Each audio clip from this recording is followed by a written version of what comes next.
When the billionaire Sheikh spoke Arabic at the elite charity gala and no one could answer him, silence fell like a curtain. Then a voice from the back shattered everything. It was the black maid they'd all ignored, understanding every word and speaking flawless Arabic. What happened next would lead to that life-changing moment that would transform her from servant to advisor in an instant. Welcome to Stories of Black Lives. Before we dive into these powerful stories of respect, justice, and hope, please let us know in the comments which country you're watching from today. If you'd like to see more stories like this, hit this subscribe button. Please don't forget to like our video. Ladies and gentlemen, he's here. The words slipped out of the head waiter's mouth like a secret no one was supposed to hear. But in that grand ballroom, whispers traveled fast. Crystal glasses paused midair. Forks stopped scraping porcelain plates. Every head turned toward the entrance of the Whitmore Estates gilded hall. Standing in the doorway was a man who could silence a room without saying a word. Sheikh Tariq Mansouri, billionaire oil magnate, investor. A man whose name meant influence in ways most people in this room couldn't even spell out. He didn't just walk in. He glided, dressed in an immaculate white thobe. The traditional Middle Eastern attire draped over his frame like royalty. His headpiece, a pristine gutra held in place with an elegant black eagle, sat perfectly on his head. The gala had been the event of the season in Beverly Hills, California. A charity night to raise funds for a new children's hospital wing. The kind of night where old money meets new influencers and everyone pretends their generosity isn't just another networking strategy. People had come dressed like they were walking into a Vanity Fair shoot. Gowns swept the polished marble floor. Diamonds glittered like city lights. And every smile had a question: who's watching me? But no one expected Tariq. The moment he entered, you could feel the shift in the air. Men straightened their jackets. Women adjusted their dresses. Suddenly, every billionaire in the room wasn't the richest person anymore. Tariq's presence alone made fortunes feel small. He didn't offer a polite nod. He didn't shake hands. Instead, he turned to his entourage, a group of stern-faced men in dark suits, and spoke in Arabic. His tone was calm, almost casual, yet commanding. And that's when the silence deepened because no one understood him. People glanced at each other, fake smiles glued to their faces as if trying to decode his words from thin air. The chairman of the charity board, a red-faced man named Bradley Morrison, stuttered as he approached, forcing a laugh. "Ah, Sheikh Tariq, welcome. Welcome. We're honored." Bradley extended his hand, but Tariq didn't take it. He kept speaking in Arabic, this time looking directly at Bradley, as if expecting an answer. The poor man froze. Sweat began to form near his temple. The whispers grew louder now. "Does anyone, speak Arabic?"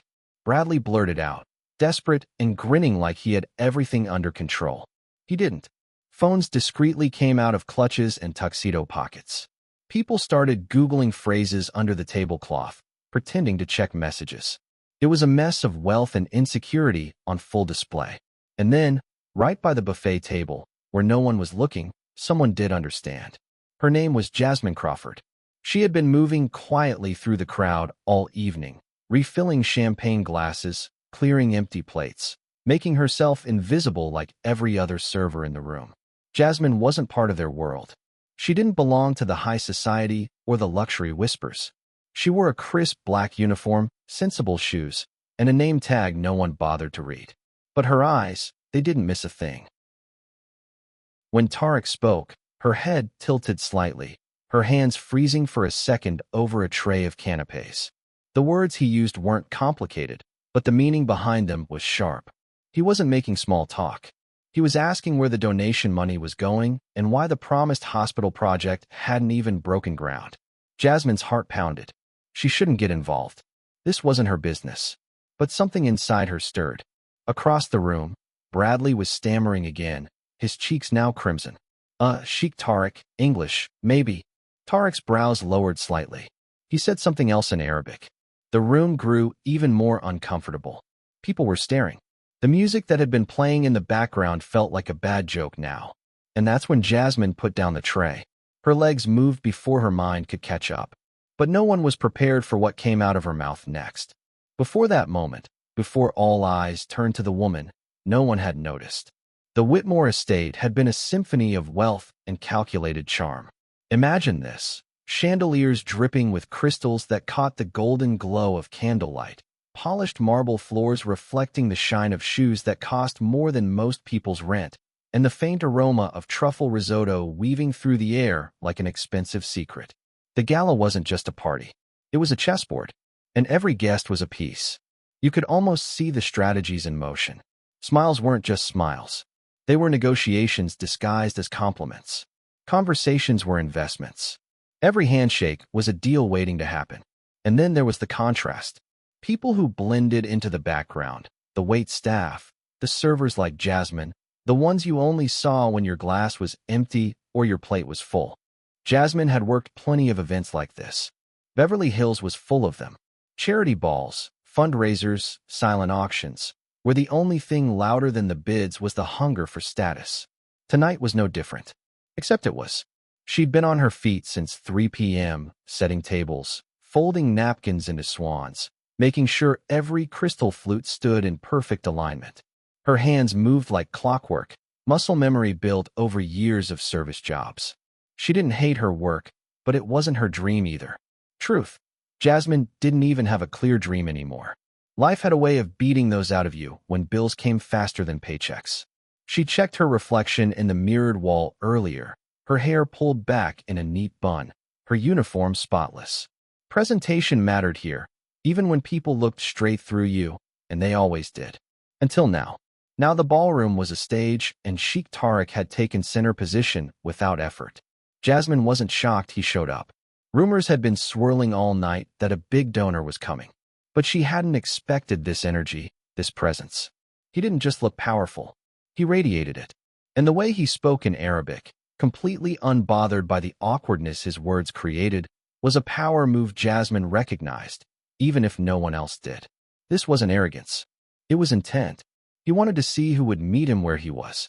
Spoiler alert, no one did. Bradley Morrison was sweating bullets at this point. His voice cracked when he called for a translator like he thought one might appear out of thin air. Guests exchanged nervous laughs, some pretending they understood what was happening, while others pulled out their phones to check messages, secretly fumbling with translation apps. Jasmine could almost hear their thoughts. Why doesn't he speak English? Doesn't he know where he is? But Tariq knew exactly where he was. And Jasmine knew exactly what he was saying.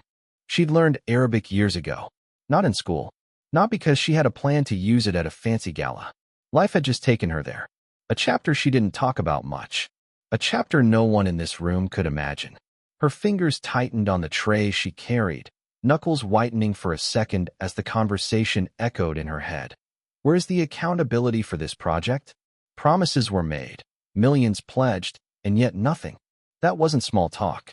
That was a demand, and no one else understood it. Her heartbeat thudded like a drum line. She could ignore it. Stay invisible like always. Just refill glasses, clear plates. Keep smiling that polite smile no one ever really looked at. But then Bradley laughed nervously again, his voice pitching higher as he repeated, "Sheikh Tariq. English, please." The tone grated on Jasmine, not because Bradley didn't speak Arabic. Most people didn't. But because of the arrogance in assuming Tariq should cater to them, in assuming that language equals worth. Jasmine swallowed hard. She set the tray down on a side table, her hands trembling just slightly, and wiped them on her apron. Her legs felt like they were moving without her permission. The crowd didn't notice her at first. Why would they? She was background noise to them. Until she spoke. Her voice was calm, steady, but it cut through the air like a blade. Salam. Heads turned so fast you could almost hear the next crack. Every conversation in the room died. Forks hovered midair. Phones slipped from fingers. And Jasmine stood there looking straight at Sheikh Tariq and continued in flawless, confident Arabic. But if they thought that was shocking, what Tariq said back was about to turn the entire night upside down. The sound of her voice in Arabic hit that ballroom like glass shattering on marble. Every head swung toward Jasmine. For the first time all night, people actually saw her. Not the uniform, not the name tag, but her. And if looks could speak, the silence was screaming. Who is she? Jasmine didn't flinch. She kept her gaze locked on Tariq, her tone respectful but firm. You're asking about the funds, correct? About why the hospital hasn't started construction yet. Tariq's brows lifted slightly. A flicker of something crossed his face. Surprise, then curiosity. He responded in Arabic, his voice carrying a weight that made even the chandeliers seem to bow. Naam. Yes, that's correct. Can you explain to me? And just like that, the room froze again. Because now Tariq wasn't speaking into the void. He was having a full conversation with the maid.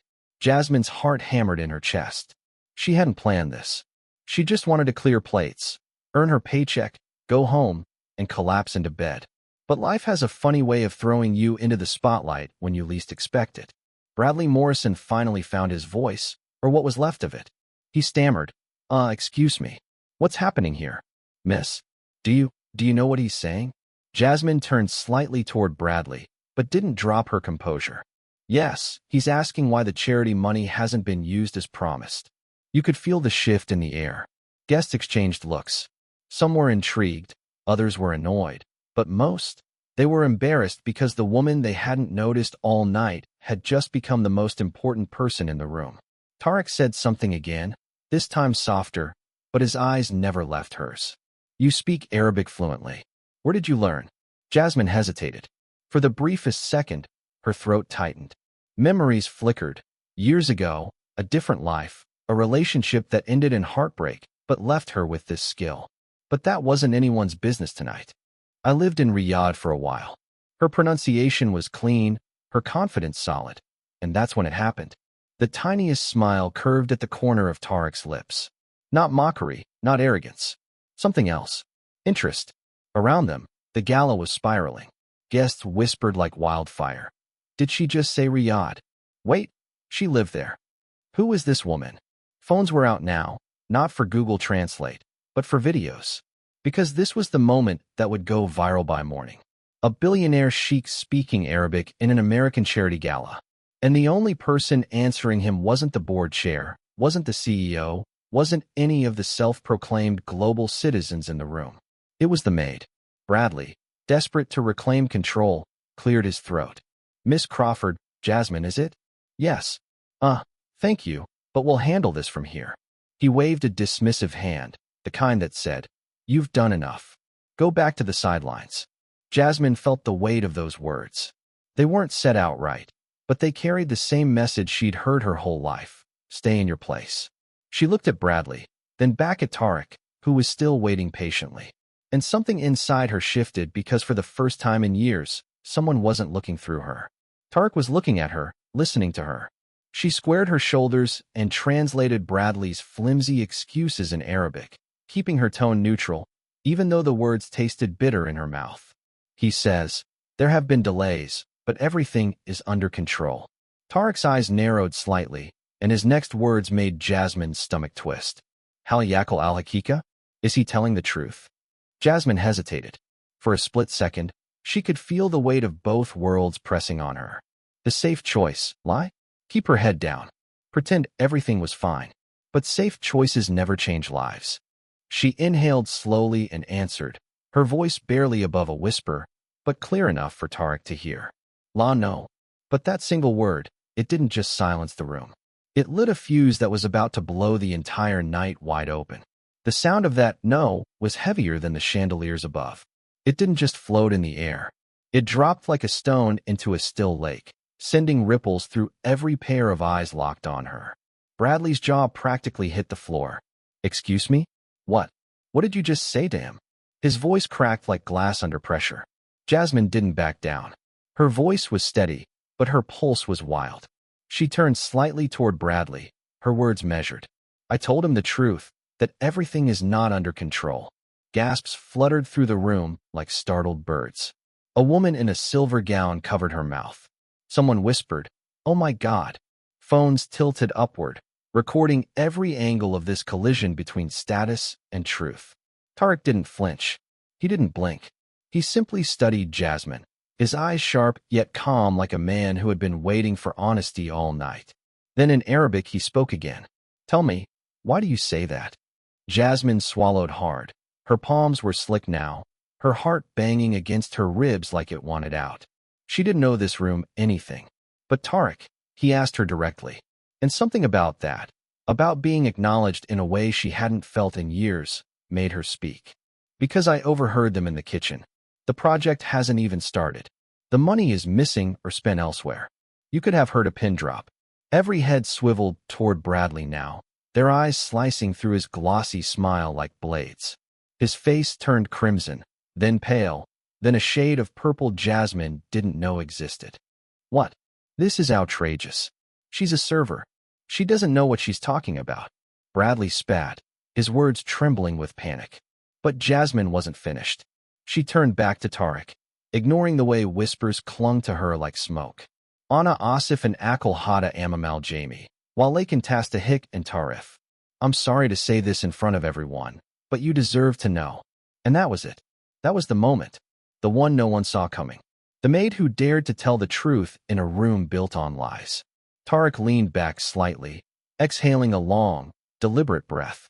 Then he spoke, not to Bradley, not to the board members fidgeting in their designer suits, but to her. Maizmuki, what is your name? Jasmine hesitated for half a second. No one had asked her that all night. Not one person. She straightened her shoulders, her voice clear. Jasmine Crawford. Tariq repeated it slowly like he was tasting the sound. Jasmine.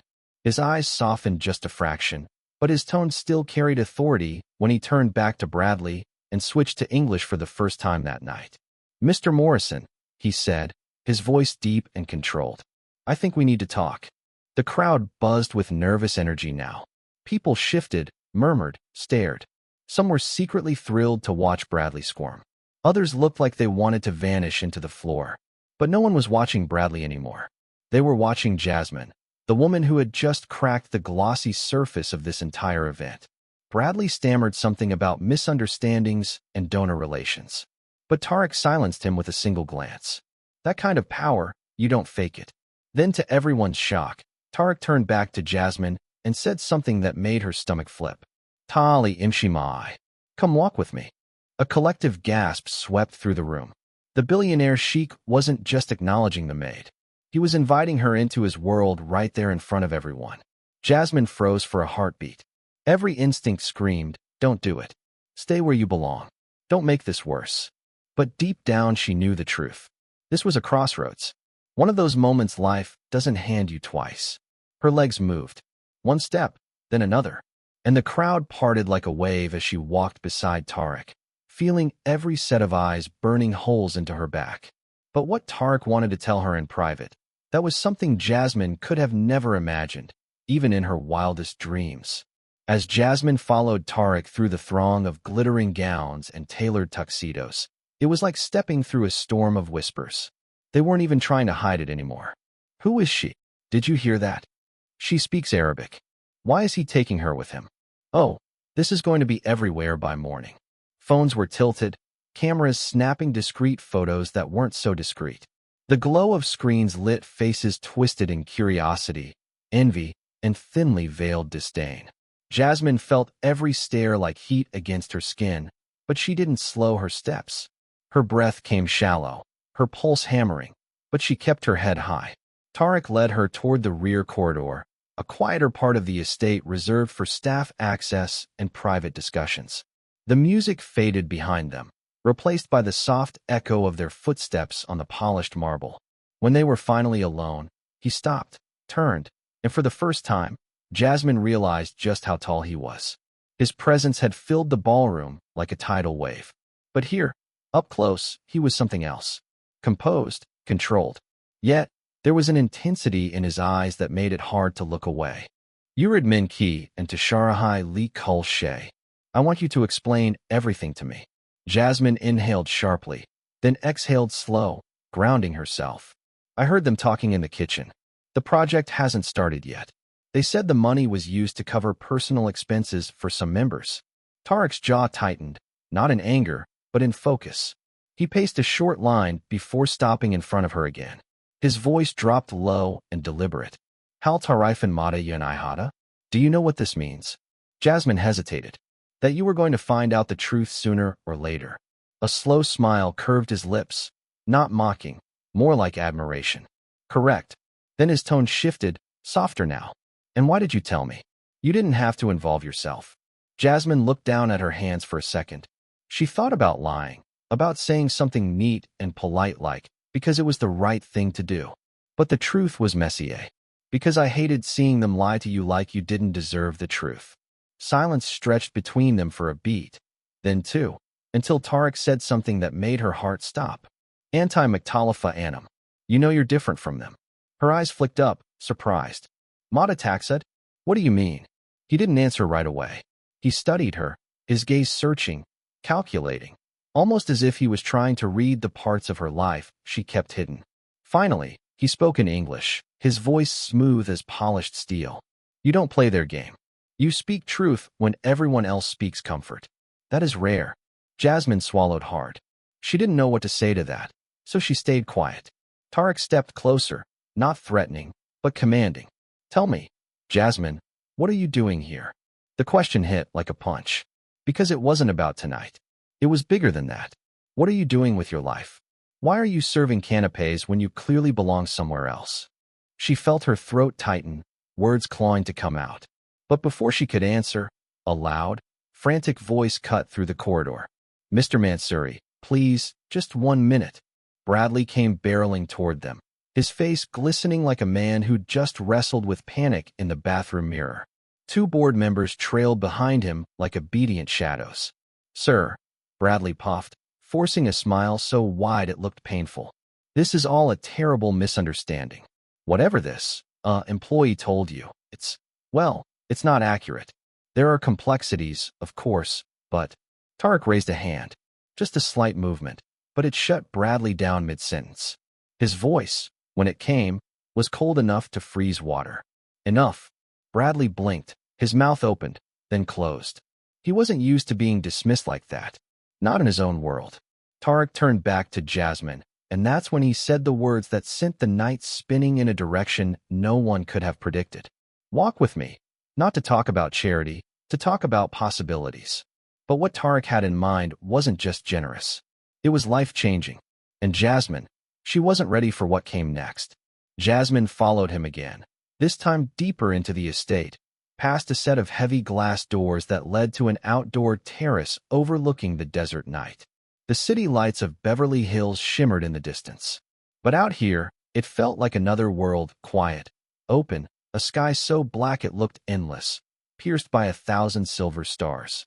The chill in the air brushed against her skin, but she barely felt it. Her nerves were too loud, her thoughts too wild.